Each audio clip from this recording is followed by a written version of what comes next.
Hi children, good morning.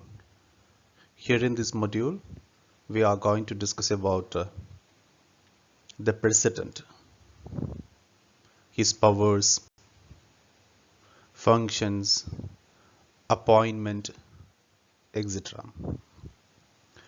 While the prime minister is the head of the government, the president is the head of the state, head of the country. In our political system, the head of the state exercises only nominal powers.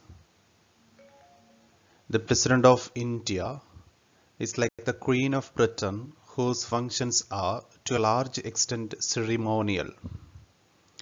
The President supervises the overall functioning of all the political institutions in the country so that they operate in harmony to achieve the objectives of the state.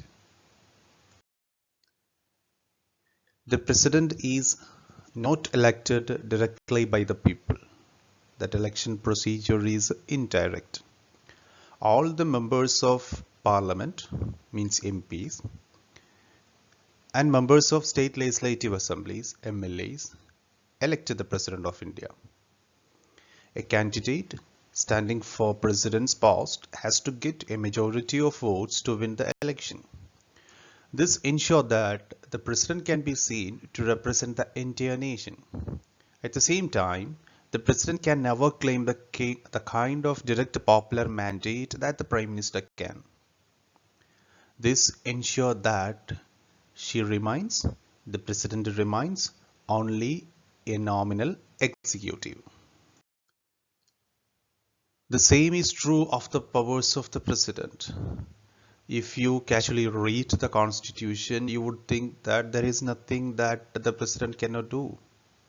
But all governmental activities take place in the name of the president. All laws and major policy decisions of the government are issued in the name of the president. All major appointments are made in the name of the president. These include the appointment of the Chief Justice of India, the judges of the Supreme Court and High Courts of states, the governors of the state, the election commissioners, ambassadors to other countries, etc. All international treaties and agreements are made in the name of the president. The president is the supreme commander of the defense force of India. But we should remember that the president exercises all these powers only on the advice of the Council of Ministers. Council of Ministers.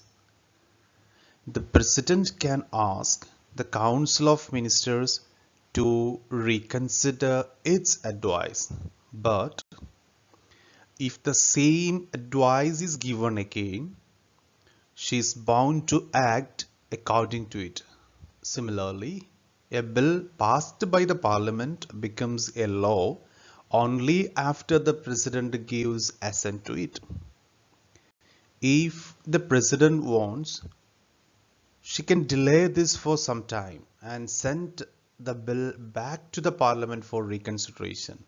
But eventually, if the Parliament passes the bill again, she has to sign it, no other way. When no party or coalition gets a majority in the Lok Sabha, the president exercises her discretion. The president appoints a leader who, in her opinion, can muster majority support in the Lok Sabha. In such a case, the president can ask the newly appointed prime minister to prove majority support in the Lok Sabha within a specified time. Presidents all over the world are not always nominal executives like the President of India. In many countries of the world, the President is both the head of the state and the head of the government. The President of the United States of America is the most well-known example of this kind of president.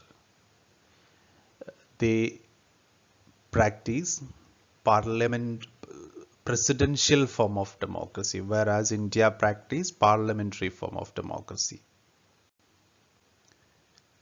The newly elected president of United States of America is John Biden.